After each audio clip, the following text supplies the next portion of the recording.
ಸಚಿವ ಸಂಪುಟ ವಿಸ್ತರಣೆ ಇದರ ಬಗ್ಗೆ ಚರ್ಚೆ ನಡೀತಾನೆ ಇದೆ. ಬೇರೆ ಬೇರೆ ಕಾರಣಗಳಿಂದಾಗಿ, ಯಾಕಂದರೆ ದೆಹಲಿನಲ್ಲಿ ಏನೇನು ನಡೀತಾ ಇದೆ, ಯಾವ್ಯಾವ ರೀತಿ ಪ್ರತಿಭಟನೆಗಳಾದವು, ಏನು ಎತ್ತ, ಇವೆಲ್ಲ ಕಾರಣಗಳಿಂದ ಮುಂದಕ್ಕೆ ಹೋಗ್ತಾನೆ ಇದೆ. ಆದರೆ ಈಗ ಗ್ರೀನ್ ಸಿಗ್ನಲ್ ಸಿಗುವಂಥ ಸಾಧ್ಯತೆಗಳಿವೆ ಅಂತ ಹೇಳಲಾಗ್ತಾ ಇದೆ. ಡಿ ಕೆ ಶಿವಕುಮಾರ್ ಇವತ್ತು ದೆಹಲಿಗೆ ಪ್ರಯಾಣ ಮಾಡಿದ್ದಾರೆ ಮುಖ್ಯಮಂತ್ರಿಗಳು.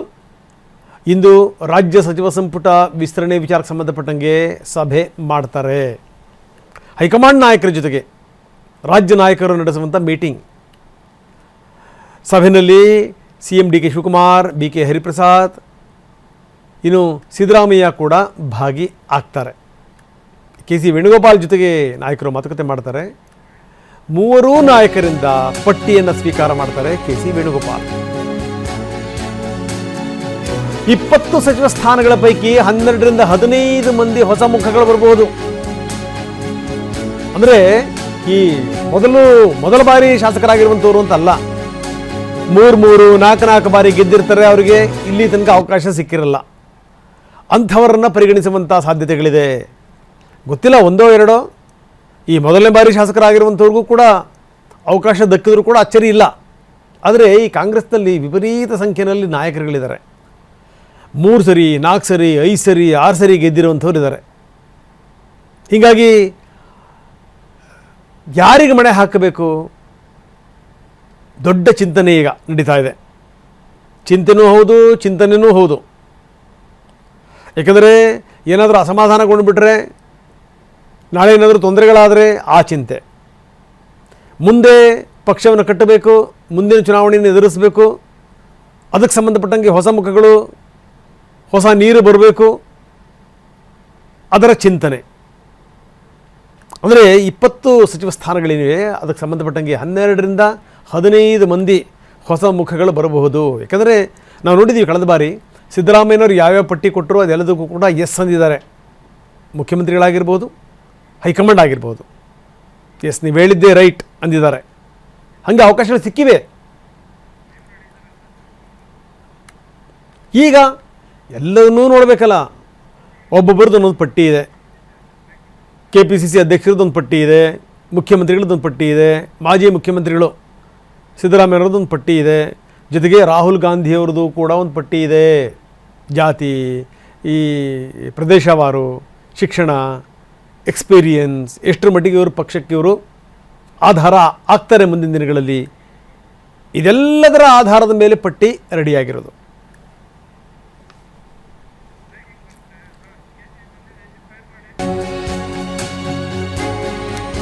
ರಾಹುಲ್ಗೆ ಮೊದಲೇ ಪಟ್ಟಿ ಕಳಿಸ್ಲಿಕ್ಕೆ KC ವೇಣುಗೋಪಾಲ್ ತೀರ್ಮಾನ ಮಾಡಿದ್ರು. ಮೊದಲೇ ತೀರ್ಮಾನಿಸಿದ್ರಂತೆ 24ನೇ ತಾರೀಕಿನಂದೇನೆ ಪಟ್ಟಿ ಕಳಿಸ್ಬೇಕು ಅನ್ನುವಂಥ ತೀರ್ಮಾನ.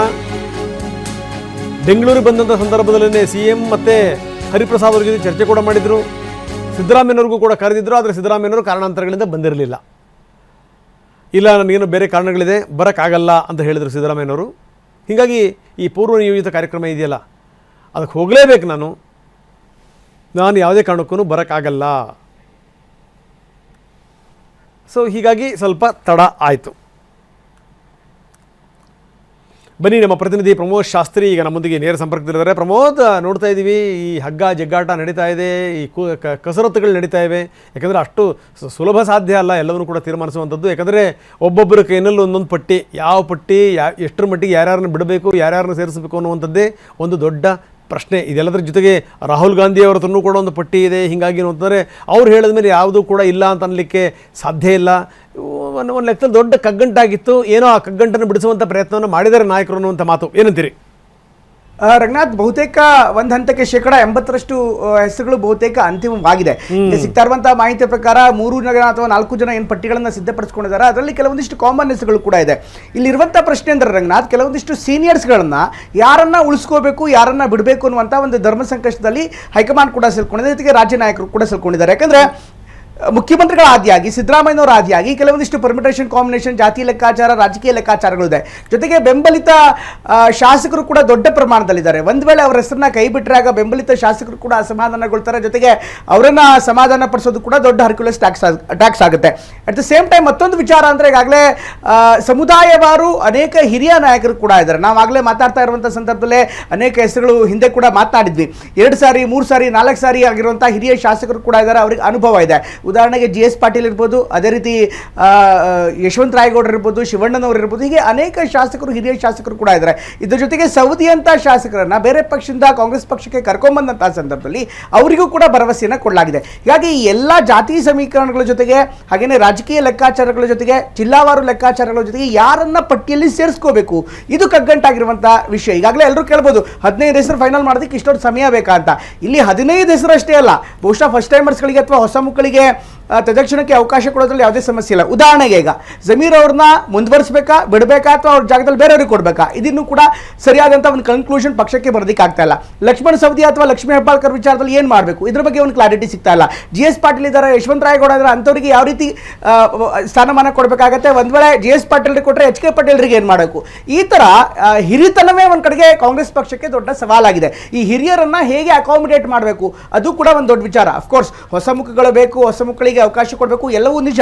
ಹಾಗೇನೆ ಹಿರಿಯರನ್ನ ತಕ್ಷಣಕ್ಕೆ ಮುಂದಾಗುವಂತಹ ಡ್ಯಾಮೇಜ್ಗಳು ಕೂಡ ದೊಡ್ಡ ಪ್ರಮಾಣದಲ್ಲಿ ಇರುತ್ತೆ. ಯಾಕೆಂದ್ರೆ ಚುನಾವಣಾ ರಾಜಕೀಯದಲ್ಲಿ ಅನುಭವಕ್ಕೆ ಪ್ಯಾರಲಲ್ ಆಗಿರುವಂತದ್ದು ಮತ್ತೊಂದಿರಲ್ಲ. ಹೀಗಾಗಿ ಚುನಾವಣಾ ರಾಜಕಾರಣದ ಲೆಕ್ಕಾಚಾರದಲ್ಲಿ ಹಿರಿತನಕ್ಕೆ ಹೇಗೆ ಬೆಲೆ ಕೊಡ್ತಾರೋ ಅಥವಾ ಯುವಕರಿಗೆ ಹೇಗೆ ಬೆಲೆ ಕೊಡ್ತಾರೋ ಅದೇ ರೀತಿ ಈ ಸೋಕಾಲ್ಡ್ ಹಿರಿಯರಿಗೂ ಕೂಡ ಪ್ರಮೋದ್ ಇದೆಲ್ಲದರ ಜೊತೆಗೆ ಹಿಂದೆ ಯಾರು ಮಂತ್ರಿ ಪಟ್ಟ ಕಳ್ಕೊಂಡಿರುವಂತವ್ರು ಅಂದ್ರೆ ಹಿಂದೆ ಮಂತ್ರಿ ಆಗಿದ್ರು, ಈ ಮೊನ್ನೆ ಏನು ಹೊಸ ಮುಖ್ಯಮಂತ್ರಿಗಳು ಬಂದ್ರು ಆ ಸಂದರ್ಭದಲ್ಲಿ ಕೆಲವರು ಮಂತ್ರಿಗಳಾಗಿರಲಿಲ್ಲ.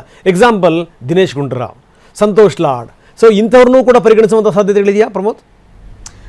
ಅಫ್ಕೋರ್ಸ್, ಆದರೆ ಒಂದು ಜಾತಿ ಸಮೀಕರಣದ ಆಧಾರದ ಮೇಲೆ ರಂಗನಾಥ್ ಈಗ ಏನಾಗ್ತಾ ಇದೆ, ದಿನೇಶ್ ಗುಂಡೂರಾವ್ ಅವರಿಗೆ KPCC ಅಧ್ಯಕ್ಷರನ್ನಾಗಿ ಮಾಡಿದರೆ KPCC ಅಧ್ಯಕ್ಷರ ಕೋಟಾ ಬಂದರೆ ಖಂಡಿತವಾಗ್ಲೂ ಅವ್ರಿಗೆ ಕೊಡಬೇಕಾಗತ್ತೆ. ಆದರೆ ಕಾಂಗ್ರೆಸ್ನ ಹಿನ್ನೆಲೆಯನ್ನು ನೋಡ್ತಾ ಇದ್ರೆ KPCC ಅಧ್ಯಕ್ಷರಾದಂಥವರಿಗೆ ಮೊದಲ ಪಟ್ಟಿಯಲ್ಲಿ ಅವಕಾಶ ಕೊಡಬಹುದಾಗಿತ್ತು. ಅದೇ ಕ್ರೈಟೀರಿಯಾ ಅದೇ ಮಾನದಂಡ ಆಗಿದ್ರೆ ಮೊದಲ ಪಟ್ಟಿಯಲ್ಲಿ ಅವ್ರು ಅವಕಾಶ ಕೊಡಬೇಕಂದ್ರೆ KPCC ಅಧ್ಯಕ್ಷರಾಗಿದ್ದವರು ಆದರೂ ಕೂಡ ಕೊಟ್ಟಿಲ್ಲ ಅಂದರೆ ಅದು ಒಂದು ಸಂಕೇತನ. ಆ ಪ್ರಶ್ನೆ ಇದೆ. ಅದರ ಜೊತೆಗೆ ಈಗ RV ದೇಶಪಾಂಡೆ ಅವ್ರನ್ನ ಏನು ಮಾಡ್ತೀರಿ? RV ದೇಶಪಾಂಡೆ ಕೂಡ ಅವರು ಕಳೆದ 3 ವರ್ಷಗಳಿಂದ ಪಕ್ಷದ ಹೈಕಮಾಂಡ್ ಮಾತನ್ನ ಕೇಳಿ ನಾನು ಸಚಿವನಾಗಿಲ್ಲ ಅಂತ ಹೇಳ್ತಾರೆ. ಇದು ಕೊನೆ ಅವಕಾಶ ಕೊಡಿ ಅಂತ ಕೇಳ್ತಿದ್ದಾರೆ. ಹೀಗಾಗಿ ಈ ಹಿರಿಯರು ಯಾವ ರೀತಿ ವಾದವನ್ನು ಮುಂದಿಡ್ತಾರೆ. ಅಫ್ಕೋರ್ಸ್ RV ದೇಶಪಾಂಡೆ ಅವ್ರನ್ನ ಅನಂತರ ಕನ್ವಿನ್ಸ್ ಮಾಡೋದು ಬೇರೆ ವಿಚಾರ. ಆದರೆ ದಿನೇಶ್ ಗುಂಡೂರಾವ್ ಅವ್ರನ್ನ ಯಾವ ಕೆಪಾಸಿಟಿಯಲ್ಲಿ ಬಳಸ್ಕೋತೀರಿ? ಮಂತ್ರಿಯಾಗಿ ಬಳಸ್ಕೋತೀರಾ ಅಥವಾ ಸ್ಪೀಕರ್ ಅಂತ ಸ್ಥಾನಮಾನಗಳಿಗೆ ಬಳಸ್ಕೋತೀರಾ ಅಥವಾ ಅವ್ರನ್ನ ಕೇವಲ ಶಾಸಕರಾಗಿ ಪಕ್ಷದ ಕೆಲಸಗಳಿಗೆ ಜೋಡಿಸ್ಕೋತೀರಾ? ಇದೆಲ್ಲವೂ ಕೂಡ ಬೇರೆ ವಿಚಾರ. ಇದರ ಜೊತೆಗೆ HK ಪಾಟೀಲ್ರು ಕೂಡ ಸಂಸದೀಯ ನಡಾವಳಿಯಲ್ಲಿ ಅವರದಾದಂಥ ಅನುಭವ ಇದೆ, ಜ್ಞಾನ ಇದೆ. ಹೀಗಾಗಿ ಅವರನ್ನ ಯಾವ ರೀತಿ ಬಳಸ್ಕೋತಾರೆ? ಪಕ್ಷದ ಅಥವಾ ಸರ್ಕಾರದಲ್ಲಿ ಬಳಸ್ಕೋತಾರ ಅಥವಾ ಸ್ಪೀಕರ್ ಆಗಿ ಬಳಸ್ಕೋತಾರ? ಇದೆಲ್ಲವೂ ಕೂಡ ಚರ್ಚೆಗೆ ಬರಬೇಕಾದಂಥ ವಿಚಾರ. ಒಂದ್ ವೇಳೆ ಅವರಲ್ಲ ಅಂದ್ರೆ ಬೇರೆ ಯಾರು? ಹಾಗಾದ್ರೆ ಈಗ ಅವರನ್ನ ಕಳಿಸೋದಿದ್ರೆ ಅವರಿಗೆ ಯಾವ ಕೆಪಾಸಿಟಿ ಕೊಡಬೇಕಾಗತ್ತೆ, ಯಾವ ಜವಾಬ್ದಾರಿ ಕೊಡಬೇಕಾಗತ್ತೆ? ಅವ್ರನ್ನ ಹಾಗೆ ಬಿಡೋದಕ್ಕಾಗಲ್ಲ.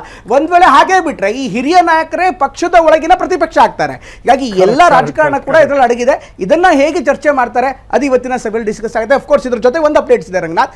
ಇವತ್ತೇ ಸಭೆ ಆಗತ್ತೆ ಅನ್ನೋದು ಗ್ಯಾರಂಟಿ ಇಲ್ಲ. ಯಾಕಂದ್ರೆ ಸಂಸತ್ತಿನ ಘಟನಾವಳಿಗಳನ್ನ ಆಧರಿಸಿ ಇವತ್ತಿನ ಸಭೆ ನಿಂತಿದೆ. ಒಂದ್ ವೇಳೆ ಅಲ್ಲಿ ಏನಾದ್ರು ಸಾಕಷ್ಟು ದೊಡ್ಡ ಪ್ರಮಾಣದಲ್ಲಿ ಚರ್ಚೆ ಆಯಿತು ಅಂದ್ರೆ ಇವತ್ತಿನ ಸಭೆ ನಾಳೆ ಮುಂದೋಗುವಂತ ಸಾಧ್ಯತೆ ಇದೆ. ಜೊತೆಗೆ ಮುಖ್ಯಮಂತ್ರಿಗಳು ಕೂಡ ಸಂಸದರ ಸಭೆಯನ್ನ ಕರೆದಿದ್ದಾರೆ, ರಾಜ್ಯ ಸಂಸದರ ಸಭೆಯನ್ನ ಕರೆದಿದ್ದಾರೆ. ಅಲ್ಲಿ ಚರ್ಚೆ ಆದ ಬಳಿಕ ತಡರಾತ್ರಿ ಒಂದು 8 ಗಂಟೆ ಮೇಲೋ 9 ಗಂಟೆ ಮೇಲೋ ಎಲ್ಲಾ ನಾಯಕರನ್ನ KC ವೇಣುಗೋಪಾಲ್ ಒಬ್ಬೊಬ್ಬರಾಗಿ ಕರೆದು ಒಂದು ಪ್ರಾಥಮಿಕ ಚರ್ಚೆನ ಒಂದು ಫೈನಲ್ ಪ್ರಿಪರೇಷನ್ ಮಾಡಿ ಆನಂತರ ರಾಹುಲ್ ಗಾಂಧಿ ಅವ್ರ ಜೊತೆ ಹೋಗುವಂತ ಸಾಧ್ಯತೆ ದಟ್ಟವಾಗಿದೆ. ಗುಡ್ ಲೈನ್ ನೀವು ಹೇಳಿದ್ದೇನು ಅಂದ್ರೆ ಏನಾದರೂ ಬೇಕಾದಂಥವ್ರನ್ನ ಪರಿಗಣಿಸ್ತಿಲ್ಲ ಅಂತಂತಂದ್ರೆ ಈ ಪಕ್ಷದವರೇ ವಿಪಕ್ಷದವರಾಗ್ಬಿಡ್ತಾರಲ್ಲ, ಅದೊಂದು ದೊಡ್ಡ ಸಂಗತಿ, ಸಾಮಾನ್ಯ ಸಂಗತಿ ಅಲ್ಲ.